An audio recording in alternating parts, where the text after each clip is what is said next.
शुरुआत करेंगे उत्तराखंड की खबरों के साथ। उत्तराखंड के चमोली जिले में ग्लेशियर टूटने के बाद हुए हादसे में लापता लोगों की तलाश का काम जोर शोर से अभी भी चल रहा है। प्रधानमंत्री नरेंद्र मोदी ने भी दिल्ली में उत्तराखंड के सांसदों के साथ मुलाकात की। इस मुलाकात के वक्त गृह मंत्री अमित शाह और बीजेपी के अध्यक्ष जेपी नड्डा भी वहां पर मौजूद थे और प्रधानमंत्री की तरफ से मदद का भरोसा भी दिया गया है। कल हुए हादसे में मरने वालों की संख्या बढ़कर 24 हो गई है। तपोवन में एनटीपीसी के हाइड्रो पावर प्रोजेक्ट की जिस सुरंग में लोग फंसे हुए हैं उनकी तलाशी का काम भी तेजी से चल रहा है। मलबा हटाने के लिए जेसीबी मशीनें लगाई गई हैं।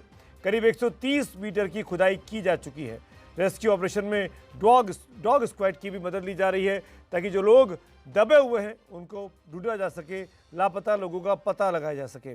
यूपी के लखीमपुर और श्रावस्ती के मजदूर भी शामिल हैं जो फंसे हुए बताए जा रहे हैं, जो इस वक्त लापता हैं और इस हादसे के बाद से उनके घरों में मातम पसरा है। लापता लोगों के शव अलकनंदा नदी में बहकर निचले इलाकों तक आ पहुंचे हैं। स्थानीय निवासियों की माने तो करीब 1 दर्जन गांव ऐसे हैं जिनका संपर्क जिला मुख्यालय से पूरी तरीके से टूट चुका है। इस मुश्किल घड़ी में एनडीआरएफ, एसडीआरएफ और आईटीबीपी के जवान रेस्क्यू ऑपरेशन में जी जान से जुटे हुए हैं। इन तस्वीरों को देखकर हर हिंदुस्तानी का सिर एक बार फिर आईटीबीपी के जवानों के सम्मान में झुक जाएगा, क्योंकि इस मुश्किल घड़ी में जवान अपनी जान की बाजी लगाकर दूसरों की जान बचाने में जुटे हैं। तस्वीरें तपोवन के विष्णु गार्ड टनल की हैं, जहां टनल के अंदर फंसे 12 लोगों को जवानों ने सुरक्षित बाहर निकाल लिया। जवान जब लोगों को लेकर बाहर निकले तो लोगों ने भारत माता के नाम की जयकारी लगाए। जो जीएम सर हैं उनको फोन किया एनटीपीसी से, तो उन्होंने सीधा हमारी रेस्क्यू टीम, हमारे आईटीबीपी, जय जवान जय भगवान आईटीबीपी को संपन्न रखे, सुखी रखे, उन्होंने हमको रेस्क्यू करके बचाया। हमारी कंपनी में जो आपदा आई थी और आईटीबीपी जोशीमठ ने रेस्क्यू करके हमें बचाया है और अपना हॉस्पिटल में ले आए हैं और अच्छी तरह से ट्रीटमेंट कर रहे हैं और उपचार कर रहे हैं। तबाही के बाद चमोली में चारों तरफ तबाही का मंजर नजर आ रहा है। हर तरफ कीचड़ ही कीचड़ नजर आ रहा है और पहाड़ पर कीचड़ से फिसलन कितनी खतरनाक साबित हो सकती है, इसका तो अंदाजा आप आसानी से लगा सकते हैं। अब जरा ये देखिए कैसे ये जवान लोगों की जान बचाने के लिए अपनी जान की बाजी लगा रही हैं। रस्सी के सहारे एक जवान को नीचे लटकाया गया है, दूसरी तरफ कुछ जवान खड़े हैं जो इस रस्सी को पकड़े हुए हैं। दूसरी तरफ इसके नीचे भी जवान की एक टोली है जो पानी के साथ बहकर आए शवों को बाहर ऊपर पहुंचा रही है और इसके लिए जवान रस्सी और स्ट्रेचर का सहारा ले रहे हैं। रस्सी और स्ट्रेचर के सहारे नीचे से शवों को ऊपर पहुंचाया जा रहा है, जिसके बाद जवान इन शवों को स्ट्रेचर की मदद से सुरक्षित स्थानों पर पहुंचा रही हैं, जहां इनकी पहचान के बाद इन शवों को परिजनों को सौंपा जाएगा।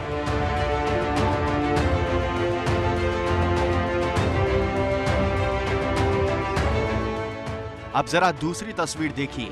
तपोवन विष्णु गार्ड जल विद्युत परियोजना के तहत बन रही इस बड़ी टनल में भी रेस्क्यू ऑपरेशन का काम तेजी से चल रहा है। 100 फुट ऊंची टनल पूरी तरह मिट्टी और कीचड़ से भरी हुई है। आईटीबीपी के जवान जेसीबी मशीनों के सहारे मिट्टी हटाने का काम कर रहे हैं। आप देख सकते हैं कैमरे की नजर से अंदर किस तरीके से जो मिट्टी है वो इसके अंदर भरी हुई है और आईटीबीपी के जो जवान है वो बड़ी बड़ी जेसीबी मशीनों की मदद से जो मिट्टी है उसको बाहर निकाल रहे हैं, इस उम्मीद के साथ कि टनल के अंदर जो लोग फंसे होंगे उनको जल्द से जल्द बाहर निकाला जा सके। बेहद मुश्किल ऑपरेशन है। आप देख सकते हैं कीचड़ कितनी थुलथुली है। अगर मैनुअली इसके अंदर किसी जवान को भेजा जाता है तो उसके ही फंसने की जो आशंका है वो बन जाती है। फिर भी जान को जोखिम में डालकर जो हमारे देश के जवान हैं वो जेसीबी मशीन किससे तो कर ही रहे हैं, साथ ही जो टनल है उसमें बीच बीच में भी रस्सी से ऑक्सीजन के जरिए उतारा जा रहा है, जिससे कि अगर कोई अंदर फंसा हो उसकी कोई भी जानकारी मिले तो उसको आसानी से बाहर निकाला जा सके और उसी को लेकर जो पूरा का पूरा रेस्क्यू ऑपरेशन है वो यहाँ चल रहा है। उत्तराखंड के डीजीपी अशोक कुमार ने भी घटना स्थल पर मोर्चा संभाला हुआ है। अशोक कुमार लगातार मौके पर पहुंचकर रेस्क्यू ऑपरेशन का जायजा ले रहे हैं। देखिए, टोटल तपोवन में 2 टनल थी। छोटी टनल कल खोल दी गई, उसमें से 12 लोग को रेस्क्यू किया, पूरी तरह सेफ है। बड़ी टनल में 25 से 30 लोग हो सकते हैं, जो इसी 153 की फिगर में से ही है। उसको खोलने का प्रयास जारी है। लंबी टनल है, बहुत मलबा पूरा भरा हुआ है। मेरा ये कहना, अगर वो शुरुआती जो झटका होता है, अगर उसमें दब गए होंगे तो अलग बात है, अगर बचे होंगे तो अभी भी बचे मिलेंगे हमको। हमारी कोशिश है, आज इसमें आर्मी, ITBP, हमारी स्टेट पुलिस की SDRF सब लगे हैं कि इसको खोल लेंगे आज दिन भर में, तो पोजीशन इस टनल की भी क्लियर हो पाएगी। केंद्रीय मंत्री RK सिंह भी आज दौरे के लिए तपोवन पहुंचे। RK सिंह ने मौके पर पहुंचकर रेस्क्यू ऑपरेशन के हालात का जायजा लिया। RK सिंह ने टनल के अंदर पहुंचकर रेस्क्यू ऑपरेशन का जायजा लिया। यहाँ पर करीब 172 लोग काम कर रहे थे, वर्कर्स। उसमें से 34 अभी फंसे हुए हैं टनल में। जो हम लोगों ने आइडेंटिफाई किया है, लोकेट वगैरह किया है, वो सब छोड़ छाड़ करके हमको लगता है कि करीब करीब यहाँ के साइट के 83 लोग अभी भी मिसिंग हमको नजर आ रहे हैं। इस तबाही से चमोली जिले के 2 गांव पूरी तरह से कट ऑफ हो गए हैं। इन इलाकों में खाना और मदद पहुंचाने के लिए हेलीकॉप्टर का सहारा लिया जा रहा है। करीब 2000 करोड़ का नुकसान हुआ है। जितने पावर प्रोजेक्ट्स बन रहे थे जिसकी चपेट में आए, उनके पूरी तरीके से निस्तराबूद हो जाने से 2000 करोड़ रुपए की रकम का नुकसान सरकारी खजाने को इस आपदा की वजह से हो चुका है। पश्चिम बंगाल में विधानसभा चुनावों से पहले सियासत अब चरम पर है। मुर्शिदाबाद में बीजेपी की परिवर्तन यात्रा पर पुलिस ने ब्रेक लगाया तो बीजेपी के कार्यकर्ता बीच सड़क पर ही धरने पर बैठ गए। करीब 3 घंटे तक सड़क पर सियासत गरमाई रही। इस दौरान पुलिस और बीजेपी कार्यकर्ताओं के बीच जमकर हंगामा देखने को मिला।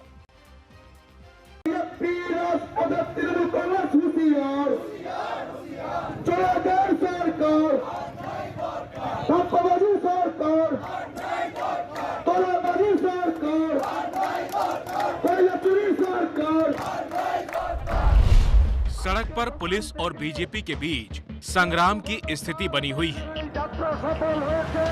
कार्यकर्ता ममता सरकार के खिलाफ नारेबाजी कर रहे हैं। तस्वीरें पश्चिम बंगाल के मुर्शिदाबाद की हैं, जहां बेलडांगा इलाके में बंगाल पुलिस ने बीजेपी की परिवर्तन यात्रा के रथ को रोक दिया। पुलिस का कहना है कि बीजेपी ने रूट में बदलाव किया है, लेकिन बीजेपी का कहना है कि रूट में किसी तरह का कोई फेरबदल नहीं किया गया। यही रूट तय हुआ था और इसकी जानकारी पुलिस को दी गई थी।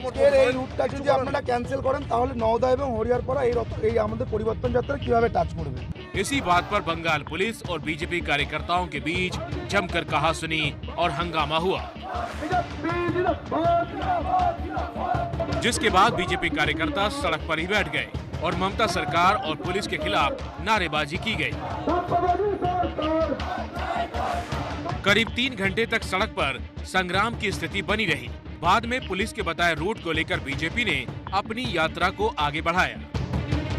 आपको बता दें कि बंगाल में कुछ दिनों बाद विधानसभा चुनाव होने वाले हैं और इसी चुनाव को लेकर बंगाल में सियासत गरमा गई है। बंगाल में बीजेपी 200 प्लस के दावे के साथ अपने प्रचार में जुटी है। 6 फरवरी को बीजेपी अध्यक्ष JP नड्डा ने नादिया जिले के नावादीप से परिवर्तन यात्रा को रवाना किया था। और इस बीच एक बड़ी खबर आ रही है, कल बिहार में मंत्रिमंडल विस्तार हो सकता है। जी हाँ, कई दिनों से इस बात का इंतजार हो रहा था। अभी खबर ये आई है कि डिप्टी CM और बीजेपी के नेता तारकिशोर प्रसाद CM नीतीश कुमार से मिलने उनके आवास पर पहुंचे हैं। CM निवास और राजभवन में हलचल तेज हुई है और ये माना जा रहा है कि 19 फरवरी से शुरू होने वाले बजट सत्र के पहले नीतीश कुमार अपने मंत्रिमंडल का विस्तार कर सकते हैं।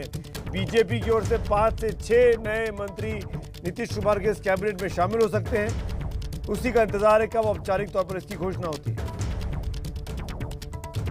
किसान आंदोलन के सबसे बड़े और चर्चित चेहरे राकेश टिकैत, जो कि भारतीय किसान यूनियन के प्रवक्ता हैं, उनसे देश तमाम सवालों के जवाब जानना चाहता है। आज तो प्रधानमंत्री तक खुद ने बातचीत की पहल कर दी है और कहा है कि वो किसानों से चाहते हैं कि आंदोलन वापस करें और घरों की ओर लौट जाए। ऐसे ही तमाम सवालों के साथ मैंने खुद राकेश टिकैत के साथ लंबी बातचीत की है। राकेश टिकैत के साथ ये पूरा इंटरव्यू आप इस कार्यक्रम के बाद रात 8 बजे ज़रूर देखिएगा। अभी उस सवाल का जवाब आपको दिखाते हैं जो आपके मन में इस वक्त चल रहा है। राकेश भाई, हाँ जी। राकेश भाई, आप बीजेपी को लेके सॉफ्ट हैं? आप बीजेपी को लेके सॉफ्ट हैं? आप योगी जी का नाम नहीं लेते हैं, आप मोदी जी का नाम नहीं लेते हैं, आप अकेले में जाके मिल लेते हैं। तो किसी का नहीं आप कहते हैं आप बीजेपी के वोटर हैं, आपके साथ दगाबाजी हुई है।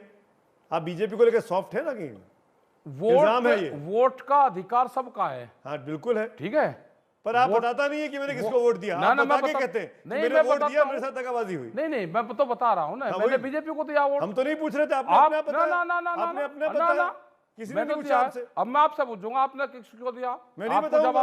मैं क्यों बताऊंगा? ये मेरा अधिकार है। यही तो है, ये मेरा अधिकार है कि मैं नहीं बताऊंगा। संविधान हमको अधिकार देता है। हमने ये कहा, आपने अपने मुंह से बताया राकेश भाई। मैं ये कह रहा हूँ कि मेरी वाइफ और हम दोनों इकट्ठे गई, उसने किसी को वोट दिया। आपकी बीजेपी के साथ क्या अंडरस्टैंडिंग चल रही है? हमारा कोई नहीं चल रही। जब से 26 जनवरी हुआ, 28 जनवरी के बाद से लेके जब आप भावुक हुए, तब से लेके अब तक, आज हम फरवरी के महीने में आ गए हैं, 8 तारीख है। इन 10 दिनों में, 11 दिनों में गाजीपुर बॉर्डर सुर्खियों में है, सिंगू बॉर्डर और टिकरी बॉर्डर हमारा हेड ऑफिस भी हमारा। ऐसा क्यों? ऐसा क्यों? कहाँ गए योगेंद्र यादव? हमारा मंच भी वही है और हमारे पंच भी वही है, फैसला वही होगा। सारी की सारी सुर्खियां के नहीं, हम कुछ नहीं है। हम 40 लोग हैं, जो भी है ना, हमारे में कोई कमजोर कड़ी है। इनको और तोड़ने का रास्ता नहीं मिल रहा तो उसमें से तोड़ दो। कौन आदमी पॉलिटिक्स नहीं है? आप खुलकर कहो ना, आप बताओ कि किस। आप बोलो। मैं तो आपसे पहला सवाल पूछा कि आप किसान नेता है कि राजनेता हैं? हम राजनेता नहीं, हम तो किसान नेता। चुनाव लड़ चुके हैं 3-3 बार। अरे वोट देने का अधिकार सबको है, तो चुनाव लड़ने का भी है। लड़ने की हिम्मत तो है। आप चुनाव लड़े हैं, आप अमरोहा से चुनाव लड़े हैं, आप विधानसभा लड़ चुके हैं, लोकसभा लड़ चुके हैं। वोट देना है तो वोट चुनाव क्यों नहीं लड़ सकते? आप राष्ट्रीय लोकदल के प्रत्याशी के तौर पर चुनाव लड़े हैं।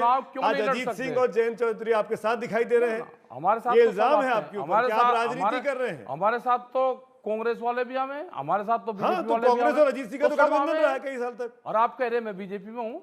आपने बीजेपी को वोट दिया है तो क्या समझदारी है? क्या लेना है? क्या हमारे पास में सब लोग आते हैं। मैं कह रहा हूँ, आज हम बात कर रहे हैं ना, बात कर रहे हैं। 1 साल बाद यूपी में चुनाव होना है, क्या पता किसको वोट दूंगा? नहीं, आप किसके वोट लेंगे? आप चुनाव लड़ने की तैयारी कर रहे हैं। हमारे उससे कोई, इस आंदोलन से, इस मंच से कोई वोट की उम्मीद मत करें।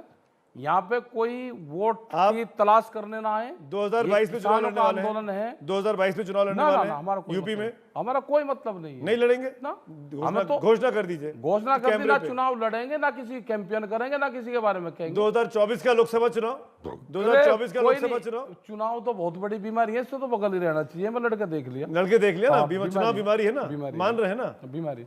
तो ये पूरी की पूरी लड़ाई जो है, जो कवायद आप कर रहे हैं, नहीं चुनाव की, उनके लिए भी चुनाव नहीं, आपके लिए नहीं है, पर बीजेपी के लिए तो चुनाव है ना। वो क्यों वापस लेंगे बिल? ये जिस बिल को संसद ने पास किया, जिस बिल में बहुमत से पास हुआ, जिस बिल को अरविंद केजरीवाल ने नोटिफाई कर दिया दिल्ली में, वो आज आपके समर्थन में खड़े हो गए आके, वो अलग बात है।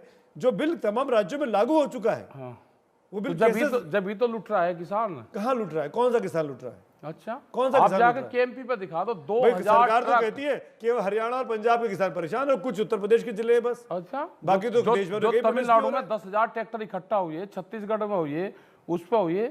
ये वैचारिक लड़ाई है, ये प्रेशर में नहीं आएगी।